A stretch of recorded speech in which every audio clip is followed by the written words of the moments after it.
Sterling Mosier. You all remember him. Yes. All righty. Where- This is for you. If anybody's here against your will, blink twice. Do you want a full sound experience? I can open this lid up, or do you want me to keep it down? Full sound? Yes. Full Okay. sound, yeah.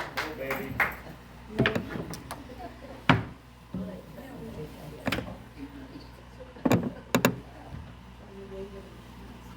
I forget how this works. You just press it to turn it on and off. Yes, right? it Little should button be. there. Do you want it off?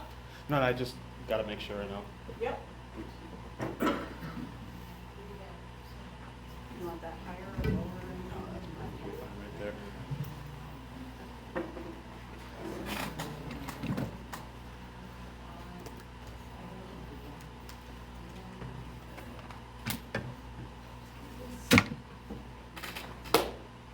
Thank you all again for coming. I'm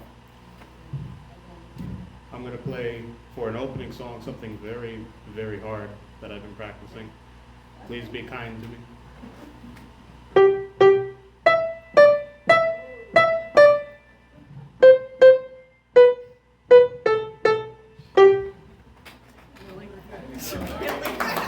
That's nice, huh?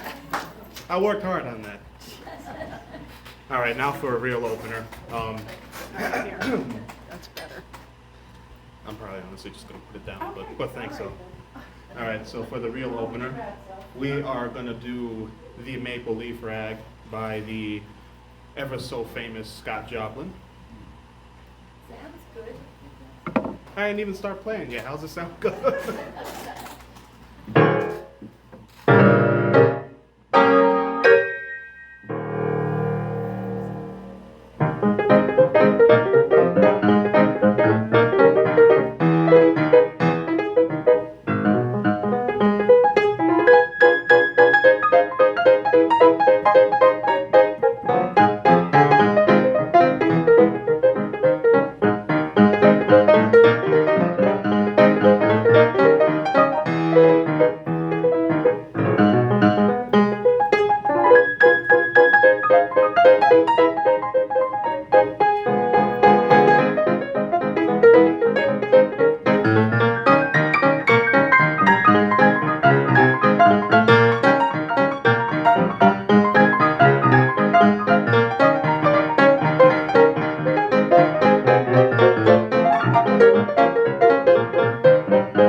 Thank you so much.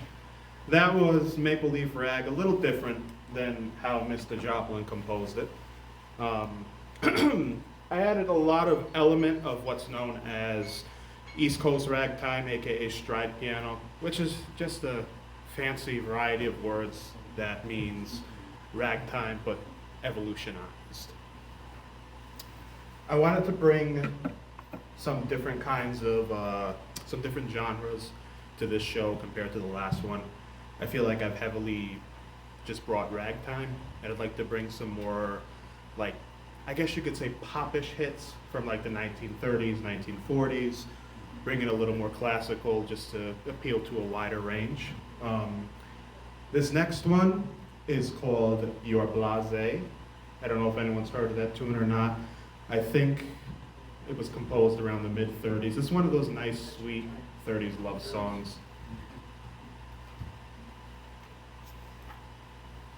I hate talking into this thing.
You're deep, just like a chasm. You've no enthusiasm. You're bored when you're adored. You're blasé. You wake, it's time for dining. You sleep, the sun is shining.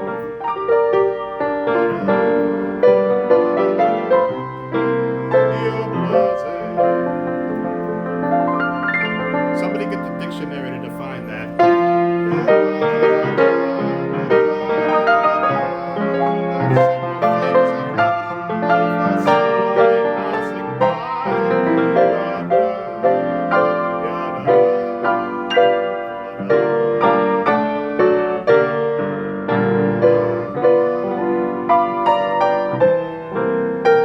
You're blasé.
was serious about the dictionary thing. I don't know what that word means.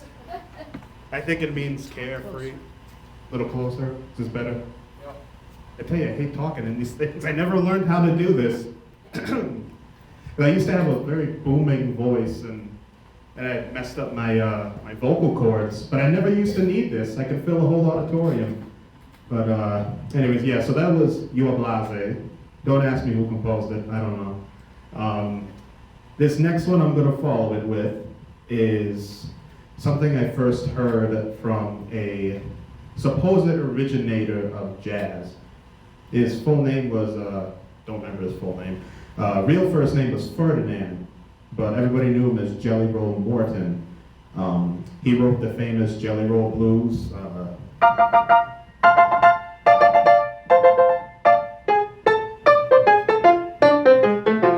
If you don't know the actual song, I'm sure you've heard that in plenty of stuff since then.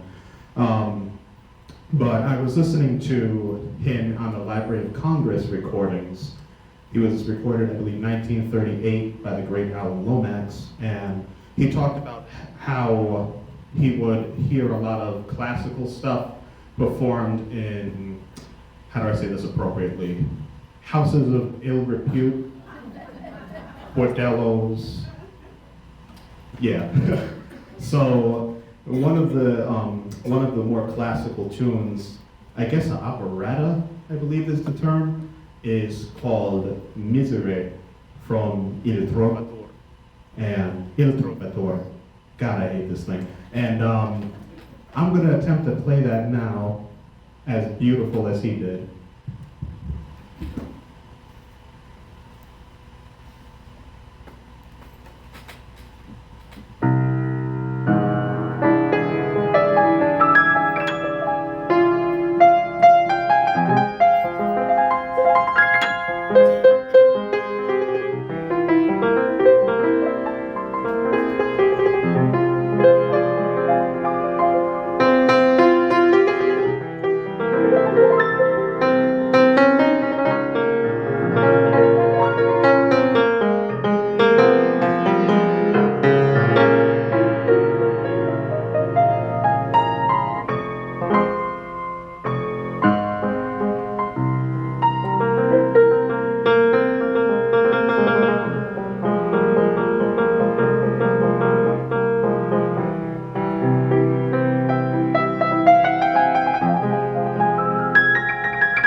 Now, we're not done with that because it's a real pretty song. Brings a little tear to the eye, you know.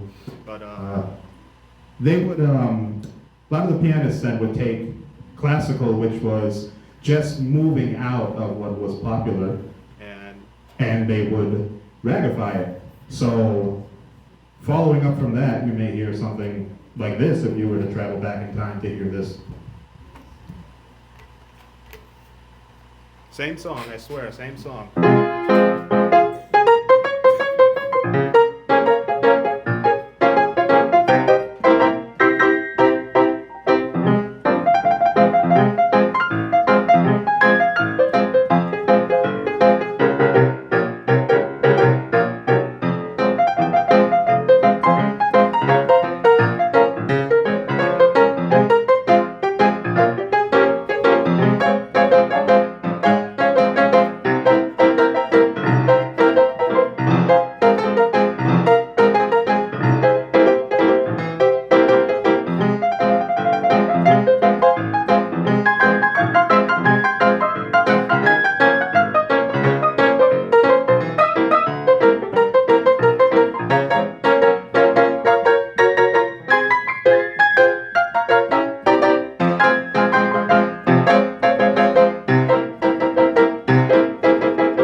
Just a little different, but same song. Another one following that kind of style, which is ragifying those classics. Any classical connoisseurs, you might know La Cinquantaine, I believe is the original language. Translated, it's Golden Wedding. I'll play it a little classical first, and then I will evolve into Stride, which is inspired by one of my personal heroes, Donald Lambert.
You see me sweating up here? This stuff is hard. So yes, that's Golden Wedding. I like that tune. I have a friend that also plays piano, and he rebuilds them as well. Max Keenley's side, he's north of us in Canada, and that dude can play. He's about 10 years older than me, I think. I'm 28, he's in his 30s. And when I was a kid, I used to watch him on YouTube, and just wonderful stuff. He's one of my heroes, you know, one of my modern day heroes, I would definitely say. Moving on from that, we're going to do a little waltzing with the Merry Widow Waltz, which was one of the first pieces I heard by Franz Lehar, I think his name is, and it was just so pretty to me, and of course we may or may not raggify that as well. I'll leave that as a surprise. We'll find out. I hate this thing. I said it 7 times.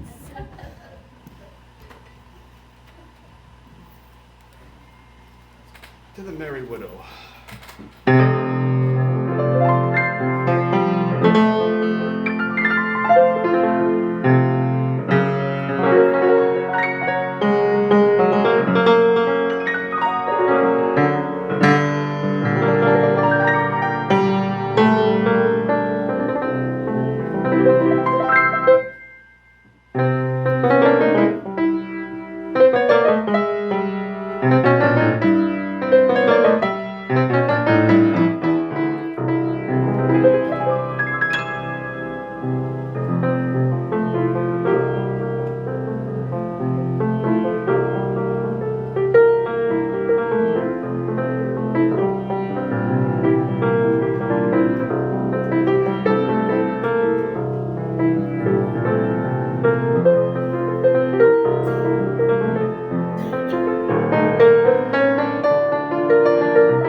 I learned that from a U.B. Blake record. U.B. Blake was the wonderful man that wrote the famous song "I'm Just Wild About Harry," among hundreds of other pieces and songs. He was one of the longest living people from that era, talking the 1890s, 1900s, 1910s, 1920s, so on and so forth. And he was active even through his retirement, and he came out of his retirement in his 80s, if I believe. So this would have been in the 1960s, and he lived from 1887 to 1983, if my memory serves correct. And for obvious reasons, he's had such a huge impact, not just on my playing, but on my life. When I have those days where I feel down and I need motivation, I think of this now passed on pianist whose parents were enslaved people in this country, and he went from nothing in the ghetto of Baltimore to being one of the biggest names, not just in the United States, but in the world, you know. And I mean, that's all the motivation that I need to get out of bed and face whatever I'm looking at for the day. So, respect to UB. I wanted to do a fun song called Three Little Words, but to be honest, I didn't even practice it. So, I'm gonna move on from that, and I'm gonna play a few selections from both The Sound of Music as well as The Wizard of Oz. Both two of my favorite movies, but I haven't watched them in 10, 15 years, so much for being a favorite. See what you can identify in this, because I think I'm just going to play it as a medley.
now we enter another theater, and we get...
Bet you never heard Over the Rainbow like that. That's past Over the Rainbow. That's in the stratosphere, baby. We're in outer space now. Thank you. What's the time looking like? Oh, we're doing just fine. Just fine. Okay, so moving on from that, I have California Here I Come on here. Did any of you know that song? Yes. I haven't played it in a couple years. Should I try it? Will you sing with me if I play it? And if I change up to Bill Bailey really quick, if I forget it, will you switch over to Bill Bailey with no problem? All right. Pardon me while I start the striptease of the show. Throw me a 50, I'll take off my left shoe.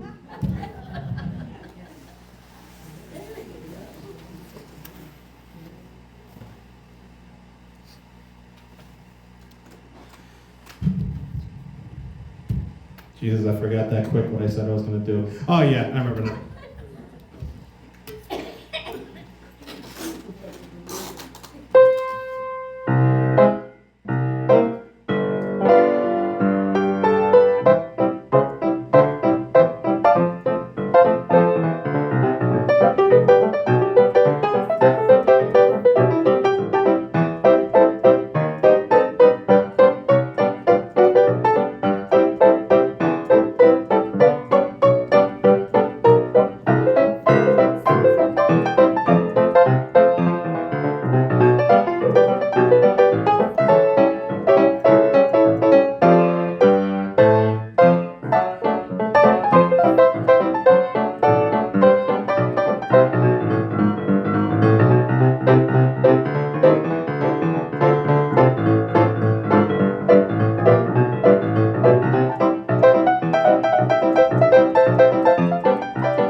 I heard none of you sing. You're grounded. I was singing. Thank you.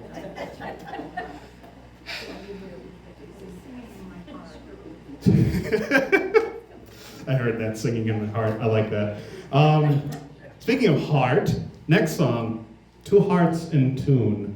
This is another UB Blake composition. This came out of, the hell did it come out of? I think the show was called Elsie. I think that's where it came from. If it wasn't Elsie, it was Chocolate Dandies, but I cannot recall. I know it was used in the Shuffle Along revival of 1950, which had a lot of hot music that I'll make a whole show of another time. I'll do everything from that show. But I'll give a shot at singing it, but mainly I'll play it. Two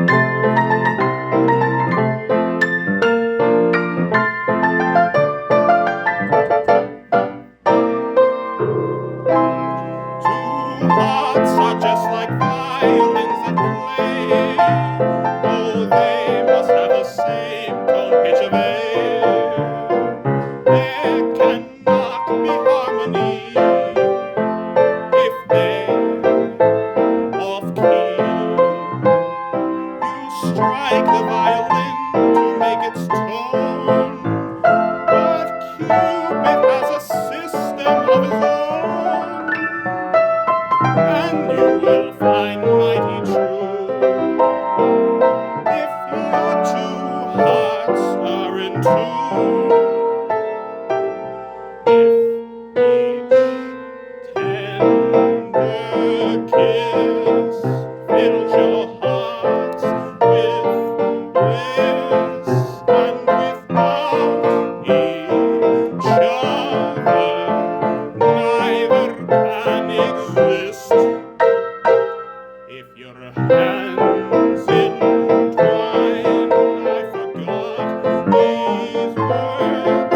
If Decembers are just like Junes, then your two hearts are beating in tune.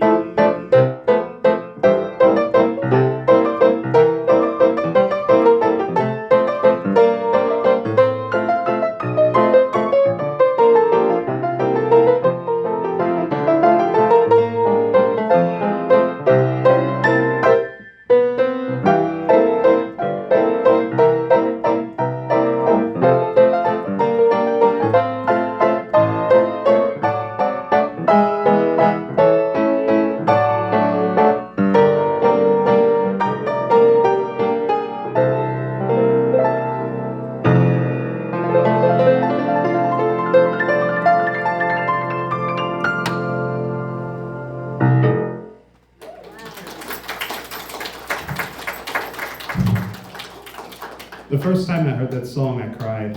It's such beauty in it.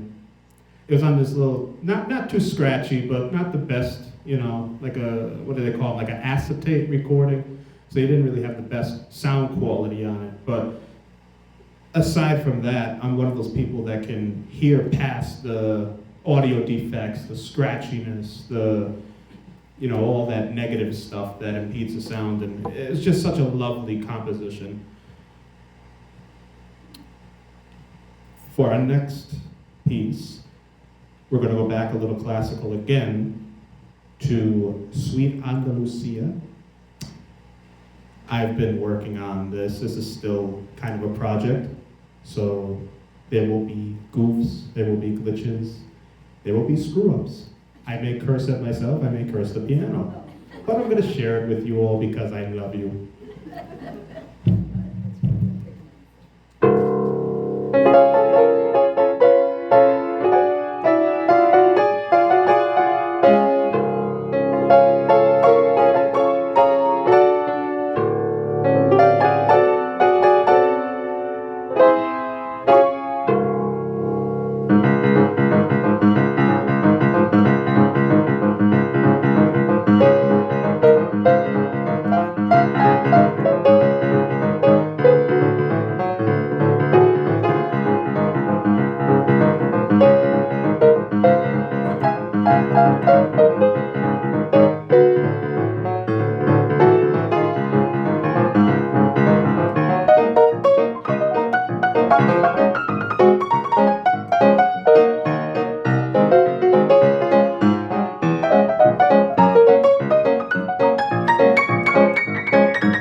That left hand, I don't know if any of you know a tune called Dardanella.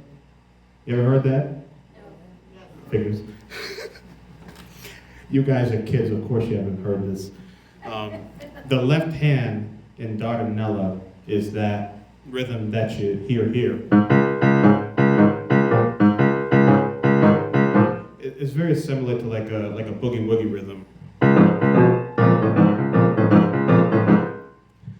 So to do that, not only, come here you. So to do that, we're going from eighths, which is 8 notes span, which is an octave, to a ninth, to a tenth. That's a stretch for the normal human hand, but it's fun. It's fun, it's a good workout. It makes me cry afterwards because it hurts.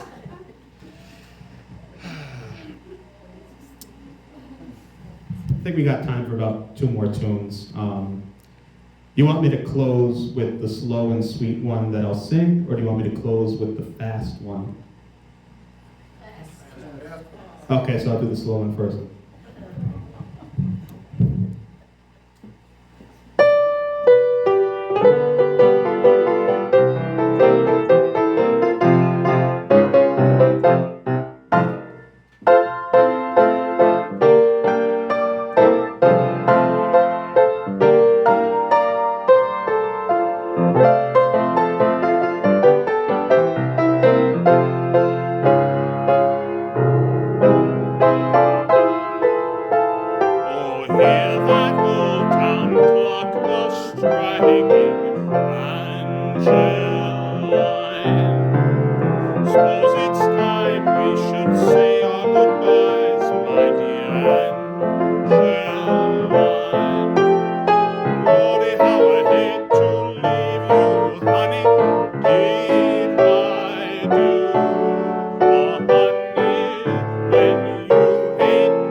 Perfect timing. It's 8:01. As I prepare my last tune to depart from you guys, I want to thank you all again so much. It truly means the world that I have the opportunity to come here and play for you all. And none of you are here against your will, I hope. So our closing tune will be Fine and Dandy.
Good night, everybody.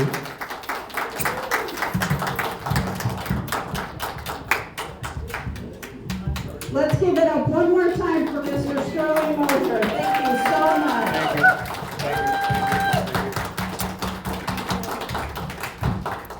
You do make a piano sing.